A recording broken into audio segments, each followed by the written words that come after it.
우리의 신앙을 살아계신 하나님께 고백드리겠습니다. 전능하사 천지를 만드신 하나님 아버지를 내가 믿사오며 그 외아들 우리 주 예수 그리스도를 믿사오니 이는 성령으로 잉태하사 동정녀 마리아에게 나시고 본디오 빌라도에게 고난을 받으사 십자가에 못 박혀 죽으시고 장사한 지 사흘 만에 죽은 자 가운데서 다시 살아나시며 하늘에 오르사 전능하신 하나님 우편에 앉아 계시다가 저리로서 산자와 죽은 자를 심판하러 오시리라. 성령을 믿사오며 거룩한 공회와 성도가 서로 교통하는 것과 죄를 사하여 주시는 것과 몸이 다시 사는 것과 영원히 사는 것을 믿사옵나이다. 아멘. 우리 찬송가 380장 하나님께 올려드리겠습니다.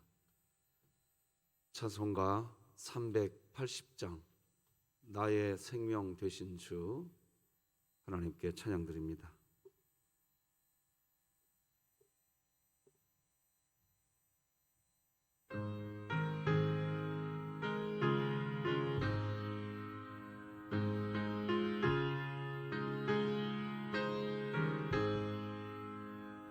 나의 생명 되신 주 주님 앞에 나아갑니다.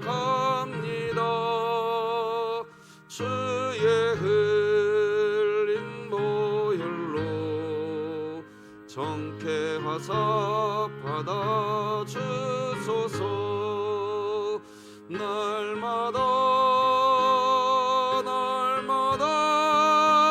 주를 찬송하겠네.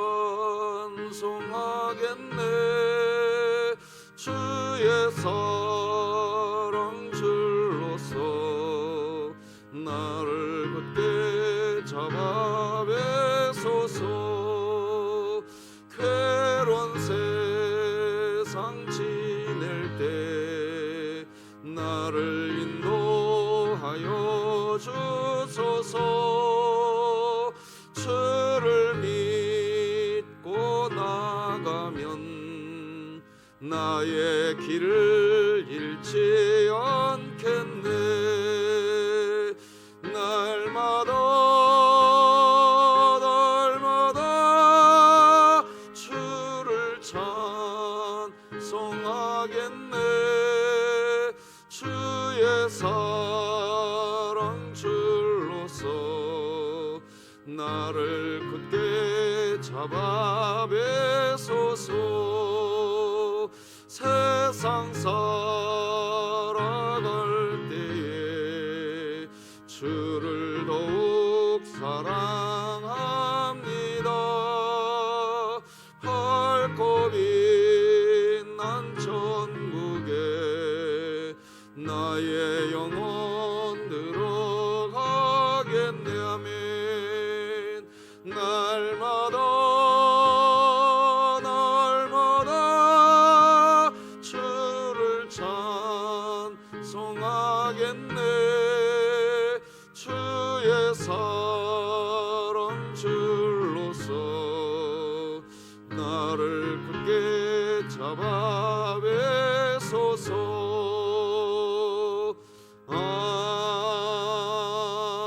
아멘.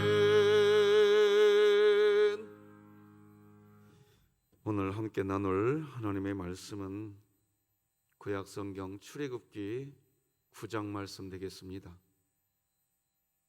출애굽기 9장 1절에서 12절까지 저와 여러분이 한 절씩 교독하십니다.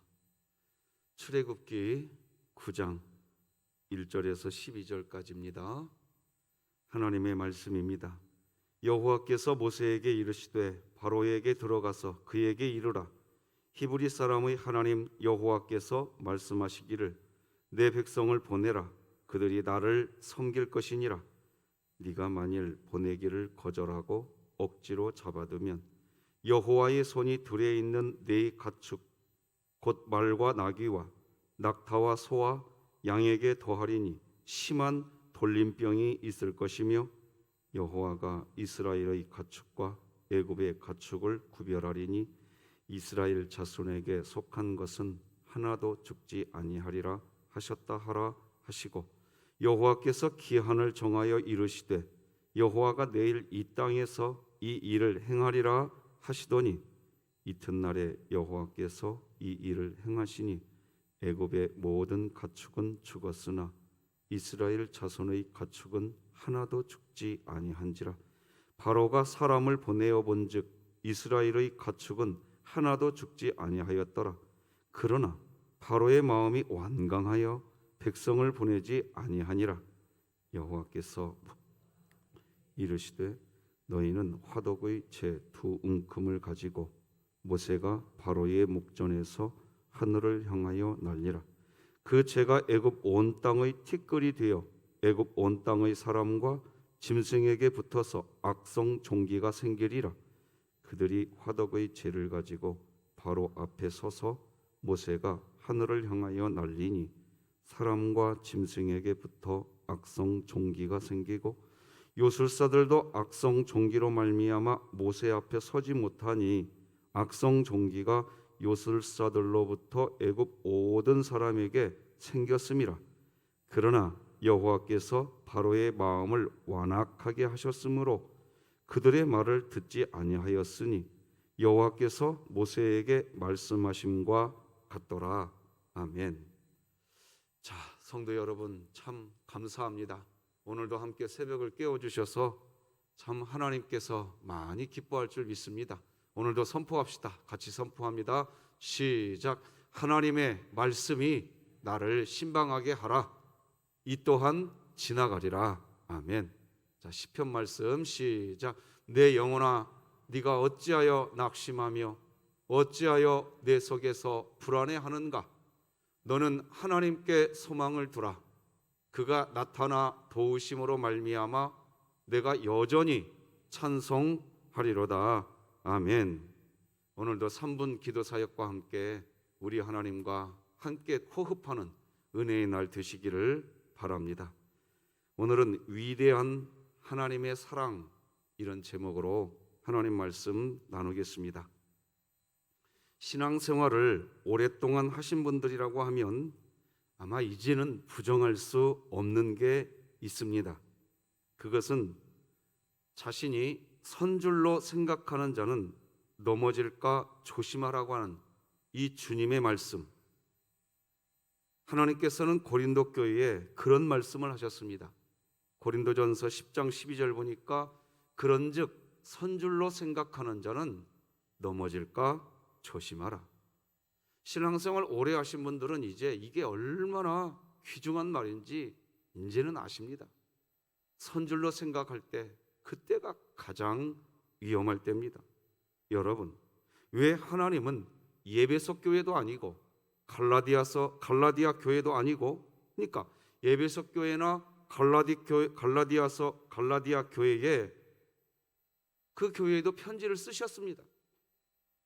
그런데 그런 교회에 편지를 쓸 때에 선줄로 생각하는 자는 넘어질까 조심하라, 이런 내용 그런 교회는 담지 않았습니다. 그런데 왜 고린도 교회를 향하여서 편지를 쓰실 때 선줄로 생각하는 자는 넘어질까 조심하라, 왜 이런 말씀을 고린도 교회에다가는 왜 했을까요? 여러분이 잘 알다시피 고린도 교회는 성령의 온갖 은사가 충만했던 교회입니다. 각종 은사가 초대교회의 탑이었습니다. 그런데 그런 각종 은사가 있었지만 고린도 교회는 초대교회에서 가장 분란이 심하고 파벌 싸움이 가장 심각했던 교회였습니다. 이유는 하나입니다. 자기들에게서 나타나는 성령의 은사들로 인해서 자기들은 선줄로 생각했습니다. 자신을 통해서 각종 성령의 은사가 나타나자 자신들은 선줄로 생각했습니다. 그래서 자기는 온전한 사람으로 알았습니다. 반면에 다른 사람은 틀렸다고 여겼습니다. 그런 생각이 마음 깊은 곳에 자리 잡게 되자 고린도 교회는 급기야 바울파, 아볼로파, 그리스도파, 파당까지 생겨나게 된 겁니다. 문제는 뭐냐? 자신은 서 있는 사람인데 저 사람은 틀렸다는 겁니다. 그러면 그리스도인들이 온전하게 드러날 때는 언제일까요? 사랑할 때입니다. 그래서 하나님은 고린도전서 10장에서 선줄로 생각하는 자는 넘어질까 조심하라 이렇게 이야기하시고 난 뒤에 그 뒤에 이어지는 고린도전서 13장, 우리가 너무 잘 알고 있는 사랑장이 나오는 겁니다.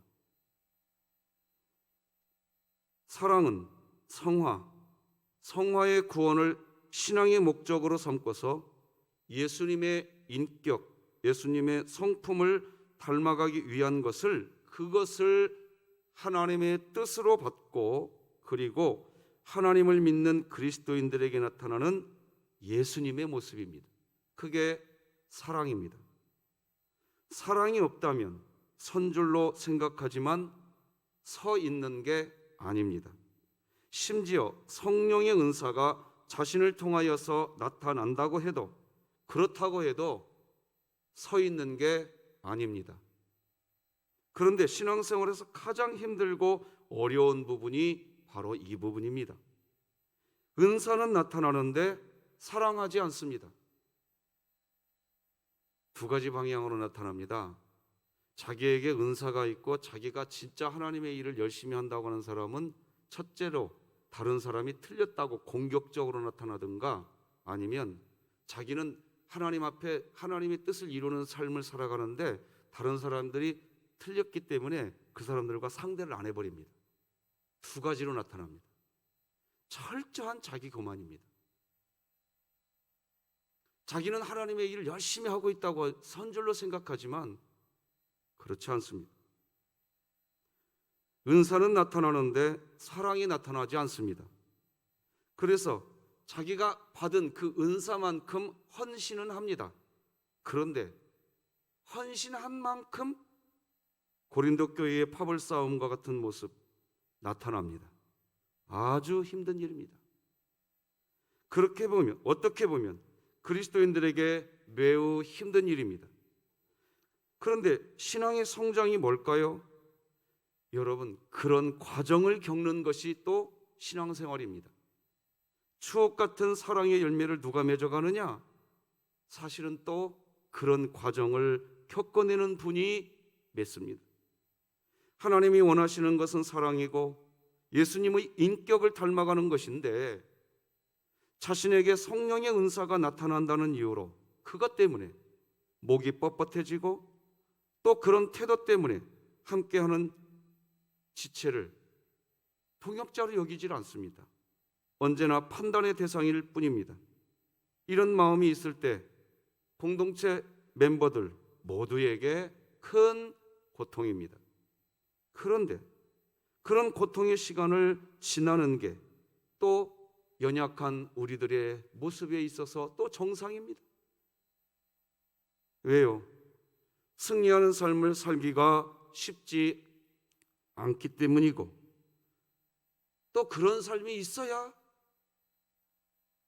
자기 자신이 최고인 줄 알았는데 지나고 보니까 내가 바닥에 있는 거예요.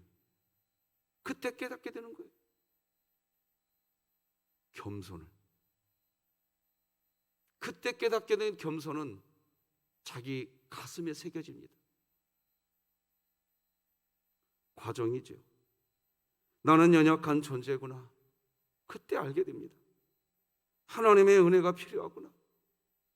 은혜 아니면 믿음 생활, 신앙 생활 안 되는구나. 그때 전심의 마음이 생기는 겁니다. 그래서 그리스도인들에게 최고의 기도는 뭐냐? 하나님, 나를 불쌍히 여겨 주시옵소서. 이 기도가 최고의 기도입니다. 하나님 앞에 선 사람이, 어제 자신감도 자기 우상이라고 말씀드렸습니다. 하나님 앞에서 나는 주님의 은혜 아니면 안 됩니다. 거기에서부터 예수님의 인격을 닮아가게 됩니다. 그런데 신앙생활을 하면서 계속해서 실패하고 넘어진다? 그건 문제가 있습니다. 계속해서 실패한다는 것은요, 그것은 하나님이 말씀하신 신앙생활의 어떤 목적이나 가치가 그 사람에게 존재하지 않거나 무너져 있다는 뜻입니다.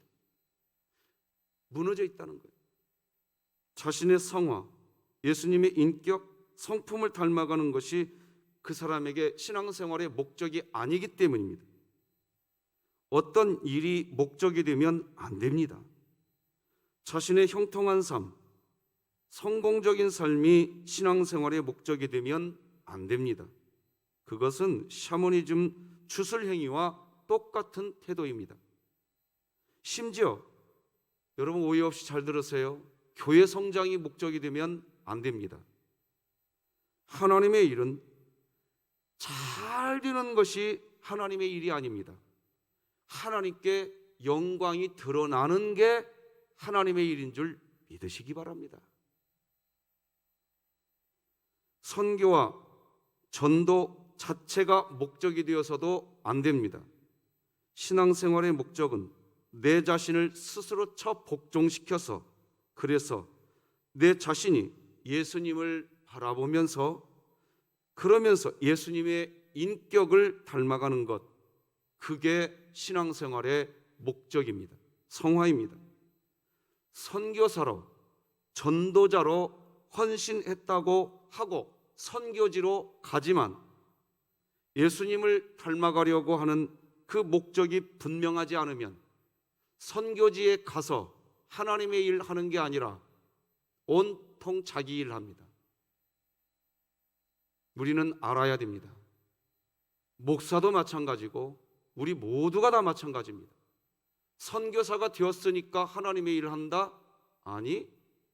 목사니까 하나님의 일을 한다? 아니. 하나님과의 관계 안에서의 나로 정립되지 않은 상태에서 하는 교회 일도 자기 일일 뿐입니다. 우리는 분명해져야 됩니다. 그래 예수님의 복음 전파 사역을 위해서 그렇게 헌신했던, 즉 선교 사역에 그렇게 헌신했던 사도 바울이 추억 같은 고백을 합니다. 같이 읽어봅시다. 시작. 내가 내 몸을 쳐 복종하게 함은 내가 남에게 전파한 후에 자신이 도리어 버림을 당할까 두려워함이로다. 여러분들이 자신의 배우자를 정말로 사랑한다면, 그렇다면 남편이 아내를 사랑한다면, 그렇다면 직장에서 퇴근하고 집으로 돌아가는 일이 그렇게 어렵지 않을 겁니다. 그런데 아내를 사랑하는 마음 없어요. 사랑하지 않아요. 그러면 아내를 향한 사랑이 또 식어가면 식어갈수록 집에 들어가는 것이 아주 힘들어집니다. 그래서 어떤 분은 귀가하는 일에 실패해버립니다. 다른 여인의 집으로 가버립니다. 문제가 심각한 겁니다. 이렇게 문제가 심각한 것은 그 남편이 절제하지 못하기 때문이 아니라 진짜 원인은 뭐냐? 절제가 문제가 아닙니다. 관계가 깨져 있는 관계가 문제인 겁니다. 이런 상태가 되면 아내와의 관계가 문제인 것이지 내가 절제하지 못해서 그래? 아니에요. 관계가 없는 겁니다. 관계를 점검해야 됩니다. 왜 자신의 집에 있는 배우자를 향해서 집으로 퇴근하지 못하고 엉뚱한 곳으로 가나요? 왜 엉뚱한 방향이 정해질까요? 이런 상황은 절제하지 못하는 것을 점검할 문제가 아니라 관계를 점검해야 됩니다. 어제 이어서 출애굽기 내용 중에 지금 우리는 애굽에 내려지는 10가지 재앙에 대해서 살펴보고 있습니다. 그런데 정말 궁금한 것은 이 10가지 재앙이 애굽에 내려질 때 반복해서 나오는 표현이 하나 등장합니다. 그것은 여호와께서 바로의 마음을 완악하게 하셨다라고 하는 표현입니다. 오늘 본문 출애굽기 9장 12절에서도 역시 동일한 표현이 나옵니다. 읽어드리겠습니다. 이렇게 나옵니다. 그러나 여호와께서 바로의 마음을 완악하게 하셨으므로 그들의 말을 듣지 아니하였으니 여호와께서 모세에게 말씀하심과 같더라. 하나님이 바로의 마음을 완악하게 하셨다는 표현은 많은 그리스도인들에게 오해를 가져옵니다. 오해를 하는 이유는 하나님이 바로의 마음을 완악하게 했다는 이 표현이 수동태가 아니라 능동태라는 겁니다. 아니, 하나님이 바로의 마음을 완악하게 만들어 놓고 모세를 100번 보내봐야 그게 뭔, 이런 질문을 하게 됩니다. 아니, 하나님이 바로의 마음을 완악하게 만들어 놓고 10가지 재앙을 퍼붓는 게 이게 무슨 내용이냐, 이런 거죠. 여기에서 하나님이 바로의 마음을 완악하게 하셨다는 표현, 왜 이렇게 능동형 표현을 하고 있을까요? 여러분들은 오늘 그것을 알게 되면 하나님의 사랑이 정말 위대하다는 것을 이제 보시게 될 겁니다.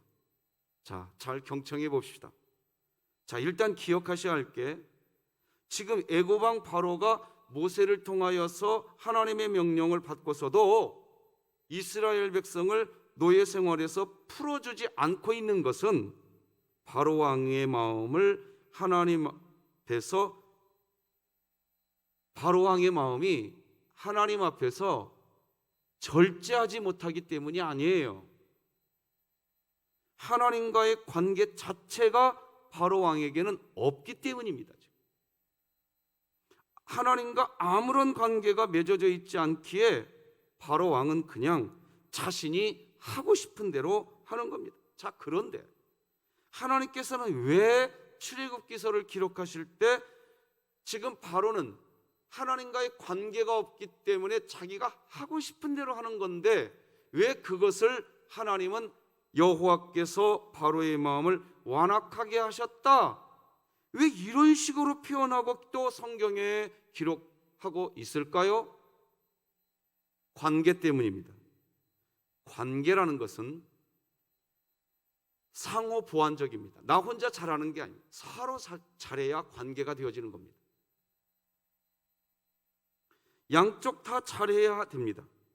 하나님은 지금 그런 의미에서 여호와께서 바로의 마음을 완악하게 하셨으므로 라는 표현을 반복해서 출애굽기에 기록하신 것입니다. 자, 그런데 저는 이렇게 기록하신 하나님, 그 하나님이 너무나 좋고 은혜가 됩니다. 그 이유를 이제 하나씩 설명해 보겠습니다.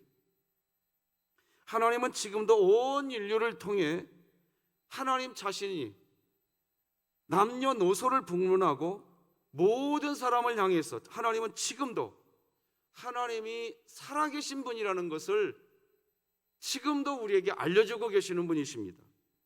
계속해서 하나님은 우리에게 메시지를 전해주고 계세요. 메시지를 전하고 계세요. 우리 이 세상에 살고 있는 모든 사람들과 하나님은 관계를 맺고 싶어서 계속해서 메시지를 전하고 계십니다. 그래서 하나님은 태양빛을, 구름을, 비를, 그리고 지구의 자전과 공전을, 태양의 불빛이 꺼지지 않도록 모든 일을 역사하시면서 이 땅의 그리스도인들뿐만 아니라 특히 믿지 않는 사람들에게도 하나님은 분명히 살아계신 하나님이라는 것을 보여주면서 이 세상에 살고 있는 사람들과 하나님은 관계를 맺기 위해서 하나님이 살아계신 분이라는 것을 계속해서 알려주고 있습니다. 세상은 그것을 핑계할 수 없습니다. 로마서 1장 20절 같이 읽겠습니다. 시작. 창세로부터 그의 보이지 아니하는 것들, 곧 그의 영원하신 능력과 신성이 그가 만드신 만물에 분명히 보여 알려졌나니 그러므로 그들이 핑계하지 못할지니라. 사람들은 태양을 보아도 하나님이 보이고 바다를 보고 산을 보아도 하나님이 계신다는 것을 알 수 있습니다. 그래서 시편 기자는 이렇게 노래합니다. 내가 산을 향하여 눈을 들리라. 나의 도움이 어디서 올까? 나의 도움은 천지를 지으신 여호와에게서로다. 자, 여기 잘 보세요. 성전을 향하여 올라가는 노래, 성전에 올라가는 노래, 이렇게 제목이 붙어 있어요.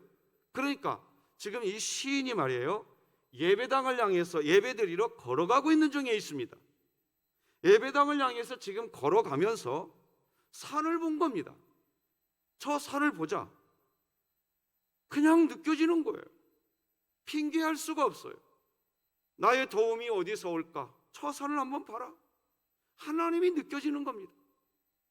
그래서 예배당에 예배드리러 걸어가는 길에, 아마 여러분들도 오늘 이 새벽에 예배당으로 오는 길에 하늘에 떠 있는 달과 별들을 바라보면서 하나님이 저것을 만드셨던 분이다, 나는 저것을 만드신 하나님을 예배하러 간다. 할렐루야. 우리는 핑계할 수 없습니다. 하나님은 지금 이 순간에도 이 세상의 모든 사람들에게 보여주고 계십니다. 천지를 봐라 이야기하고 계십니다. 네가 눈을 들어서 보면 알 수 있다. 다 같이 이사야 40장 같이 읽어볼까요? 시작. 너희는 눈을 높이 들어 누가 이 모든 것을 창조하였나 보라. 사람이 눈을 들어서 보면 알 수 있습니다. 여전히 이 땅의 모든 사람들과 하나님은 관계를 맺고 싶어 하시는 분이라는 것을 쉽게 알 수 있습니다. 그런데 사람들이 하나님이 어디에 있냐고만 따집니다. 그 시편 42편 3절 보니까 사람들이 종일 내게 하는 말이 네 하나님이 어디 있느냐 하오니, 애굽 왕 바로가 바로 이 상태였던 겁니다. 하나님은 계속해서 이 땅의 모든 사람들, 특히 애굽 왕 바로에게도 하나님이 살아계신 분이라는 것과 이 땅의 사람들과 사랑의 관계를 맺고 싶어 하시는 그런 하나님이라는 것을 계속해서 알려주시고 계셨는데, 애굽 왕 바로는 그것을 부정하고 있는 겁니다. 인정하지 않는 겁니다. 그래서 지금까지 애굽 왕 바로는 하나님과의 관계가 만들어져 있지 않는 거예요. 그러니까 계속 넘어지는 거예요. 계속. 그런데 그러면 하나님께서 이제 여호와께서 바로의 마음을 완악하게 하셨으므로 라고 말씀하시지 마시고, 마치 하나님이 뭔가를 잘못한 것처럼 이야기하지 마시고, 애굽 왕 바로가 끝까지 나를 부정하는구나, 이렇게 성경에 기록해 놓아야 할 것 같습니다. 그런데 하나님은 그렇게 하지 않고 여호와께서 바로의 마음을 완악하게 하셨다고 그렇게 표현합니다. 도대체 왜 그러냐 이거죠. 그것을 아는 것은 어려운 일이 아닙니다. 자, 자식을 키워보신 부모님은 그냥 압니다. 자식이 삐뚤어진 길을 갈 때 부모님들은요, 내가 잘못 키웠다 이렇게 이야기합니다. 자식 탓하지 않으시고 부모 자기 탓을 합니다. 이게 부모의 마음입니다. 지금 하나님의 마음, 오늘 본문 12절에 나오는 하나님의 마음입니다. 하나님께서 바로의 마음을 완악하게 하셨다라는 표현은 하나님 자신께서 지금 애굽 왕 바로가 이스라엘 백성을 내보내주지 않고 끝까지 버티는 것, 그 문제의 원인을 하나님 자신에게 돌리고 있는 겁니다. 우리는 여기에서 알아야 됩니다. 이스라엘 백성을 애굽에서 나오게 하시려면 여러분 생각 한번 해보세요. 아니 10가지 재앙까지 필요하겠어요? 우리가 믿는 하나님은 10가지 재앙을 퍼부어야만 할 수 있는 일인가요? 아니지 않습니까? 말 한마디라도 하시면 끝나는 거 아니겠습니까? 그런데 왜 도대체 10가지 재앙을 내리면서 시간을 길게 끌고 있냐는 겁니다. 이유가 뭡니까? 지금 애굽 나라에 재앙을 내리시고 계시지만 지금도 하나님의 마음은 애굽과 애굽의 바로왕 그들에게 이야기하는 겁니다. 너희가 나와 사랑의 관계를 좀 맺자. 이게 요나 선지자를 니느웨 성에 끝까지 보내야만 했던 하나님의 마음인 겁니다. 하나님의 사랑이 너무나 커요.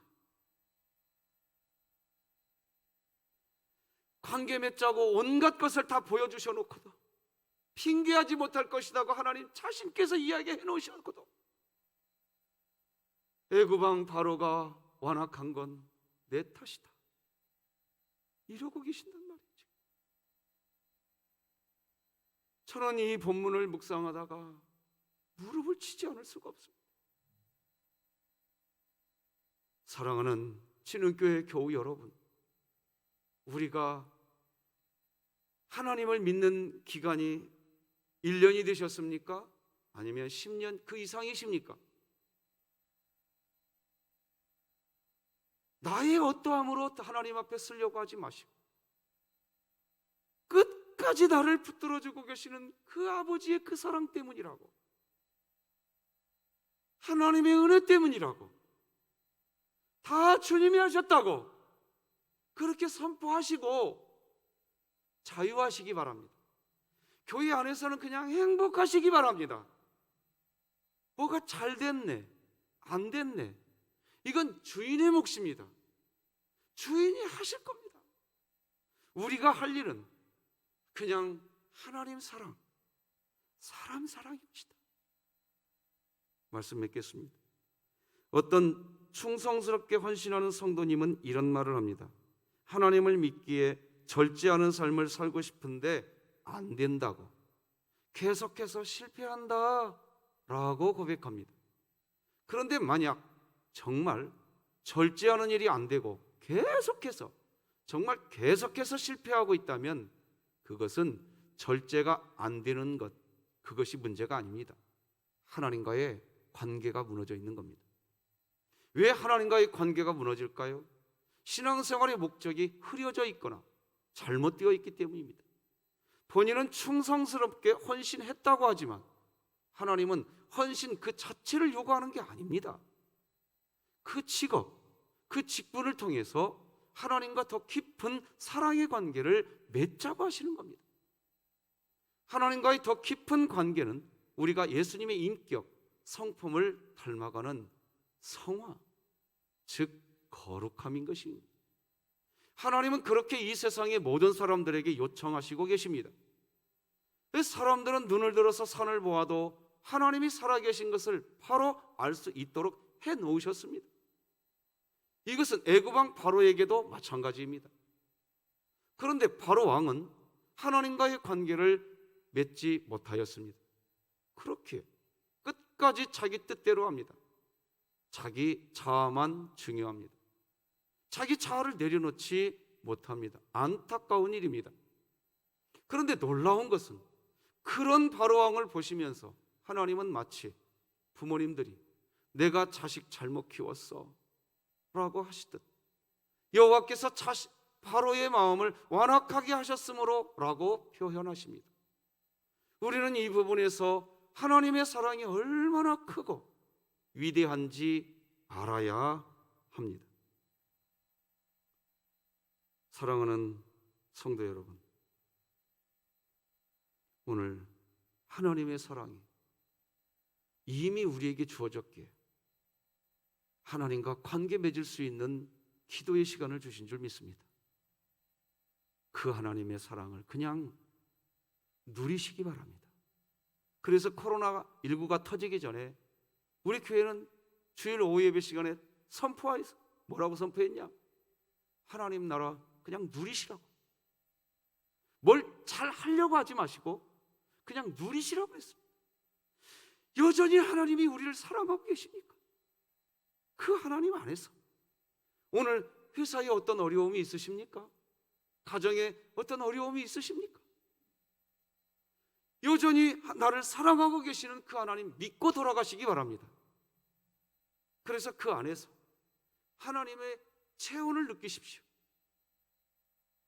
그리고 한번 유심히 한번 봐보세요. 스스로 고백하시게 될 겁니다. 하나님 사랑이 여전히 나에게 이렇게 있구나. 다 고백하시게 될 겁니다. 오늘도 바이블 챌린지 진행됩니다. 오늘은 김창순 권사님, 김은순 권사님, 최숙진 집사님, 이주아 집사님, 한희정 집사님이십니다. 한 분 한 분 너무나 소중한 분들입니다. 하나님 말씀 필사하실 때 하나님의 그 위대한 사랑을 체험하시기를 축복합니다. 오늘도 함께 예배드리신 여러분들을 주님의 이름으로 다 축복드립니다. 기도하십시다. 하나님 아버지 감사합니다.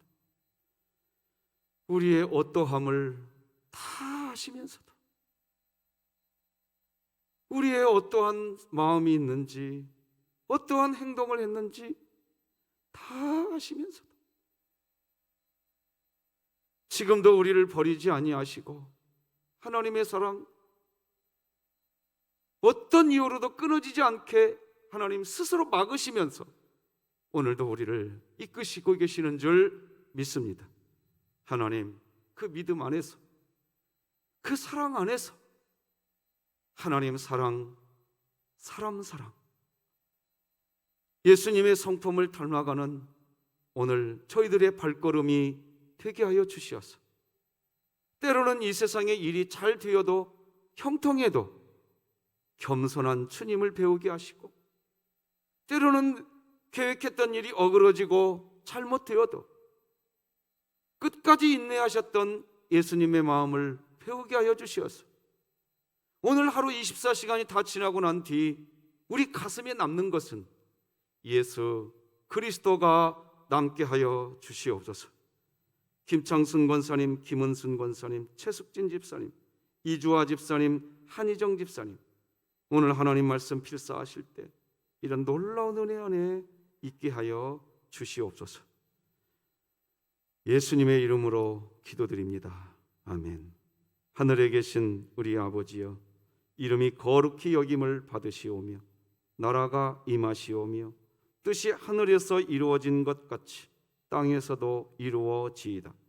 오늘 우리에게 일용할 양식을 주시옵고 우리가 우리에게 죄 지은 자를 사하여 준 것 같이 우리 죄를 사하여 주시옵고 우리를 시험에 들게 하지 마시옵고 다만 악에서 구하시옵소서. 나라와 권세와 영광이 아버지께 영원히 있사옵나이다. 아멘.